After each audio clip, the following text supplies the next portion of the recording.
Today we're talking, is the Big Ten Conference the best conference in basketball? You know, we hear all this glory about the SEC in football and the ACC in basketball, but you know what? Times are a-changing. And is the Big Ten Conference the best in basketball? We talk about it today. Locked On Golden Gophers, your daily podcast on the Minnesota Golden Gophers, part of the Locked On Podcast Network, your team every day.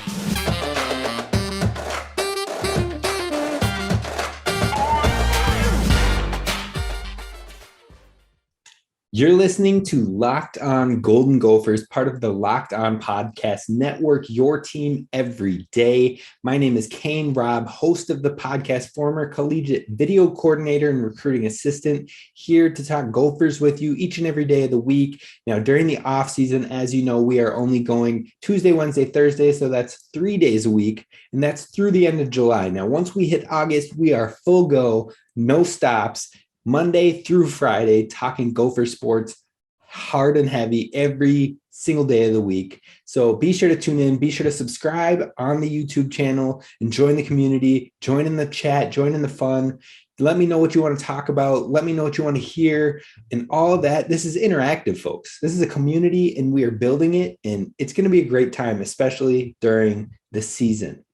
So be sure to check out Locked On Golden Gophers wherever you get your podcasts. But let's jump into the topic of the day, which is Big Ten basketball. And is it the best conference in college basketball? And you know what? I'm going to give you the answer straight up right away. And that answer is no, absolutely not.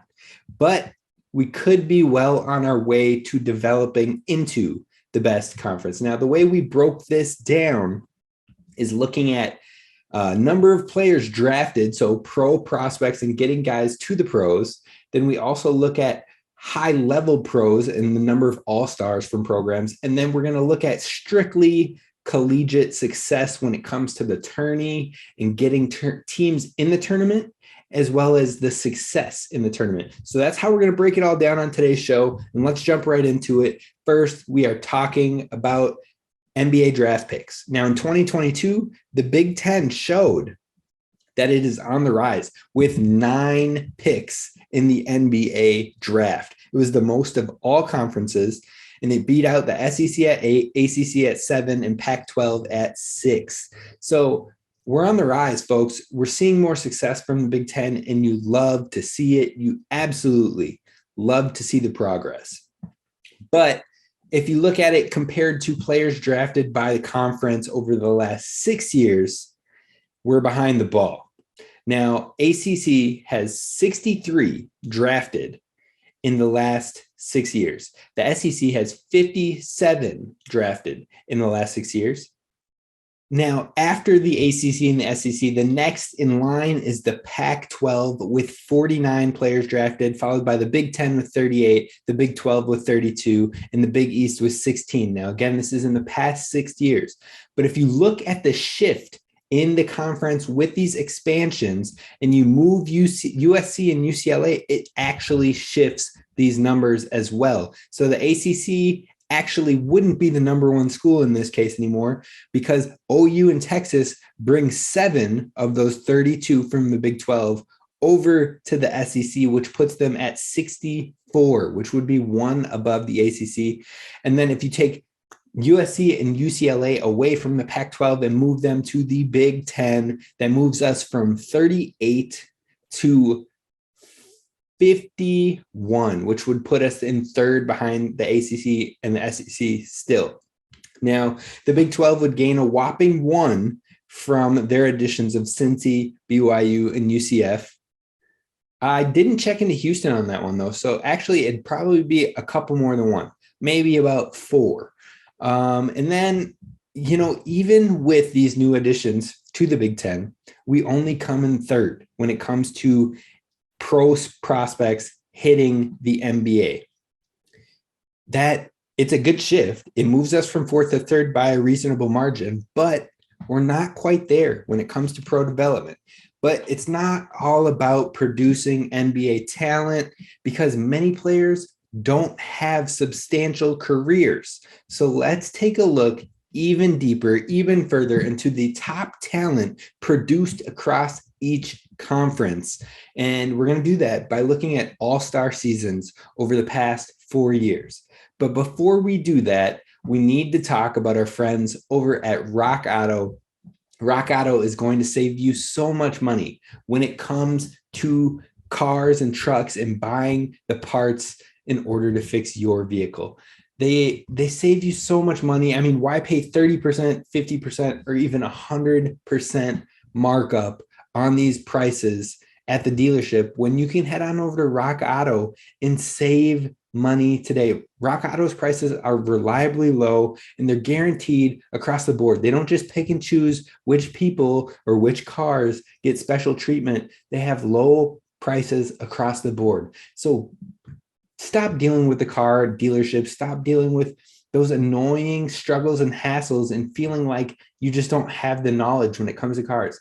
If you need a part, head on over to rockauto.com to be sure to get that part for the best price and save that cash back in your pocket. So head on over to rockauto.com, and in the How Did You Hear About Us box, make sure to put Locked On so they know that we sent you. Head on over to rockauto.com for reliably low prices, amazing selections, and reliability over at rockauto.com. All right, folks. So thank you for listening to the Locked On Golden Gophers podcast and making it your first listen each and every day. I know we've talked a lot about the Big Ten Conference this week, and that's how we're closing this week. But next week, it's Gophers, and more Gophers. We're jumping back into the team that we know and love in this great conference, and it's going to be a great time. It's going to be a blast. I can't wait for next week, and hopefully, fingers crossed, we'll have one more interview on the books. Now, let's jump into looking at those professional top-level players that have been produced by the conferences and see where we lie there. So NBA All-Star selections by conference over the last 4 years. Now, the Big Ten had 2 selections in 2019, 0 selections in 2020, 1 All-Star selection in 2021, and 1 All-Star selection in 2022, giving us a total of 4 All-Stars in the last 4 years. Now, for names of those All-Stars, we're talking guys like D'Angelo Russell, Draymond Green, Mike Conley. So not really names that blow you away, if we're being honest. They're more of those fringe All-Stars. So we got a long way to go when it comes to the top talent development. Then you go over to the SEC, who had 5 in 2019, 5 in 2021, or 5 in 2020, 5 in 2021. So that's 3 straight years of 5. And then they had 4 in 2022. Now, granted, these selections are often some of the same players. Like Anthony Davis getting drafted each year is still 1 selection every year for the SEC. So if you get a rock solid young player who turns into an all-star and a consistent all-star, it's really helping skew your numbers in favor. But it also shows that you have some of the top talent. But interestingly enough, a lot of the great all-stars that people are coming to know and love, like LeBron James, Steph Curry, Giannis, Luka, I mean, they either didn't go to college or they played at a non-Power 5 high major college for the basketball level. Now, there's a fair share of guys still playing at those high major schools, but basketball is very divided and spread out. So it's really interesting to see these numbers, but that gives the SEC a total of 14 compared to our Big Ten 4. Now you move over to the ACC, they had 1, 4, 5, 3 in those last 4 years, totaling to 12 all-star selections. Pac-12 had 4, 2, 4, 4, and that gives them 13 total. But of those 13, 7 of them come from USC or UCLA, which brings Big Ten's total up to 11 after this expansion. So when we're talking about the talent that these programs can offer our conference in the long term, it could be a major deal. It could be a great flourish in our conference, not only in the college level as far as development and excitement in the conference, success in the tournaments, but looking at pros and how those pros play out and how they represent our conference moving forward. So those additions are going to be big time. Now, Big 12 has 4, 2, 2, and 5, bringing them to 13. But 8 of those are from Texas or OU. So moving those over to the SEC just makes the SEC even more of a powerhouse in basketball, which they weren't really known for before. But now it's starting to look more and more intriguing when it comes to the SEC being a power conference, or possibly one of the best conferences, maybe the best in college basketball as well. But it's not all on pro talent. So let's finish off this pro talent talk really quick, and then we'll get to the nitty gritty of collegiate success. But let's finish off Big 12, 4, 2, 2, 5. We just said that with 8 of them in Texas or OU, so they'll be moving to SEC. And then lastly, the Big East with 3, 3, 0, and 1, a total of 4, which is equal to the Big Ten. Now, once again, we're not at the top of the pack, but it goes to show how important these new additions will be to the conferences. Like I said, OU and Texas, their top talent-wise, raises the level of the SEC, bringing them to 22 All-Stars in these past 4 years, as opposed to the 14. And then that gap between the SEC and the ACC would be 22 to 12. That's a 10 selection difference. And then it would bring the Big Ten from 4 to 11, bringing us 1 behind the ACC. So these changes, they could be big as far as observing the talent of the conference at the professional level. And in the long scheme of things, that helps build the prestige of your conference. It helps kids look at your conference and be like, look, I know a lot of pros come from the Big Ten, come from the ACC. People talk about in basketball all the time, ACC is where the best players play. And both, like, there is a shift, and it looks like that shift is taking place in the pros. Now, it's more dispersed, as I've said, in pro basketball, but we're seeing with these schools moving over, we could see a change of opinions, which could be major when it comes to recruiting. But like I said, it's not only about the pros. So let's take a look at the success at the collegiate level, which we're going to talk about coming up. But first, let's talk about our friends over at Built Bar. Built Bar is that protein-packed protein bar. And you know what? 17 to 19 grams of protein, tastes delicious, and there's so many wide variety of flavors. So, you know, if you're feeling sweet tooth, you've got your birthday cake, you've got your brownie, your peanut butter brownie, your mint brownie, your brownie batter, your mud pie. If you're feeling a little more savory, well, not savory, but like fruity, you've got your raspberry, your cherry barcia, your orange. So there's different options for you, and they're all wrapped in 100% real chocolate. And they even have a granola option as well. So be sure to head on over to built.com, use promo code LOCKED15, LOCKED15 for 15% off your order. And that's not a one-time coupon, folks. You can use that discount whenever you check out at built.com. So give it a try. And when you love it, which I know you will, use the promo code every time. I appreciate it. Just give it a try. I always am tempted to bring my box in here and have it during the show, but you guys don't want to listen to me smack my gums. Well, I guess you're kind of listening to me smack my gums while I'm talking, but as far as chewing, it's just a pet peeve of mine, and I'm sure you don't want to hear that as well. So I haven't done that, but do head on over to built.com and use promo code LOCK15 for 15% off over at built.com.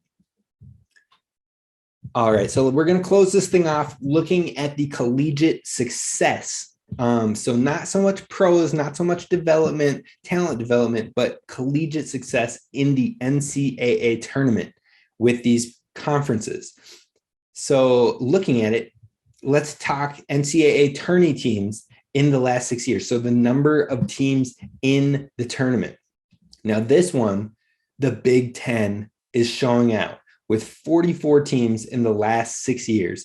And they are tied with the ACC, who also have 44 teams in the last 6 years. They both lead with the most conference selections in the last 6 years. Now, you bring over your USC and your UCLA, and the Big Ten leads this by a wide margin. So the Big Ten is healthy when it comes to getting teams into the tournament. Next, after the Big Ten and the ACC, is the Big 12 with 39 teams in the conference or in the tournament in the last 6 years. Then the SEC with 35 teams in the last 6 years. Big East with 31 teams in the last 6 years. And then the Pac-12 with 25 teams in the last 6 years. Now, the Pac-12 is taking a hit, a major hit, with UCLA and USC both leaving because those 25 team selections in the last 6 years, a number of those are those two teams. So big hit overall, but it helps bolster our conference. And in fact, OU and Texas would help bolster the SEC towards the ACC number of 44, but not quite. It would still be third. So the best team as far as getting teams into the tournament, or the best conference, would be the Big Ten. But let's look at the total number of 1 seeds in the last 6 years. So conferences that had the most number 1 seeds in the last 6 years. This is where it stretches to the ACC. This is where you see that success of that conference. They've had 7 number 1 seeds in the last 6 years, 3 of those being North Carolina, 3 of those being Virginia, and 1 of those being Duke. Then you go to the Big 12, who had 6, with 4 of those 6 being Kansas, clearly a dominant program, and then 2 of them being Baylor in the past 2 years. The Big East has had 3 number 1 seeds, with 2 of those selections being Villanova and 1 selection being Xavier in the last 6 years. And then the Big Ten, the Big Ten and the Pac-12 have both seen 2 total number 1 seeds in the last 6 years. Big Ten had Michigan and Illinois, and the Pac-12 had Oregon 1 year and Arizona last year. So that heavily favors the ACC on that front, with 3 major programs really leading the charge there. But how do the conference fare when it comes to Final Fours and when it comes to championships? Well, if you take a look at Final Fours, the ACC had 6 Final Fours over the last 6 years. The Big 12 had 5 Final Four selections over the last 6 years. Big East had 3, the SEC had 2, the Big 10 had 2, and the Pac-12 had 2, one of which was UCLA. So if you add that over, it puts us right into that third conversation when it comes to the last 6 years in Final Fours, but the ACC is still leading the charge there. And then when we look at champions over the last 6 years, and folks, when I say the last 6 years, I haven't mentioned, but we're taking the COVID year out because we didn't play a tournament that year.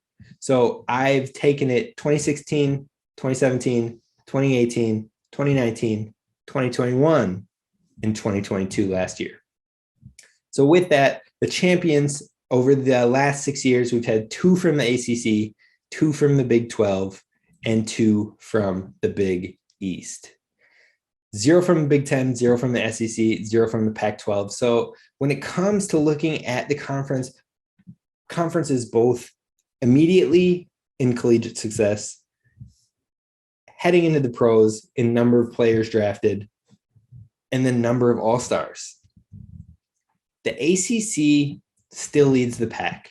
And you know what? The SEC is probably closer to trying to claim that title than the Big Ten is. We would easily be the 3rd best conference when it comes to basketball, but I don't think we're quite on par with the ACCs and with the SEC right now. The SEC is better when it comes to pro talent development, as we've seen, but success in the collegiate level, the Big Ten outshines them there. So I guess give or take the pro development, give or take the all-star success for the pros, if you're looking at just pure basketball, not development, not top-tier talent, but you're looking at pure basketball success in the NCAA, over the last 6 years, then the Big Ten could maybe be considered the second best conference behind the ACC. But the ACC is still up there, folks. They're still at large, and we've got a long way to go, but we can get there. And the inclusion of UCLA and USC helps us a ton when it comes to the future of the Big Ten basketball and where we lie as a conference. So get excited. It's going to be good times, and get excited for the Gophers. Next week, we are going to talk about where I predict the Gophers will finish in the Big Ten basketball conference. And we're going to dive into that. And it's probably higher than you think. And I'm not being biased. I'm not being overly optimistic. I'm trying to take the most realistic approach possible. So be sure to tune in next week when we talk about where the Gophers could likely finish as it stands with the rosters that we have. That's going to do it for us on today's episode of Locked On Golden Gophers. I appreciate you listening. Again, we're looking to have an interview next week. We're going to talk Big Ten basketball, but mainly Gophers and how they finish out in the conference. And then we'll have some fun with it. We'll have another Guess That Gopher segment. It's been a little bit since we've done those. And anything you want to hear about, any topics you want to know or have discussed on the show, drop them below on the YouTube channel, and we'll be sure to check them out and get those in the works. Thank you for listening. This is Kane Rob signing off. Have a good one.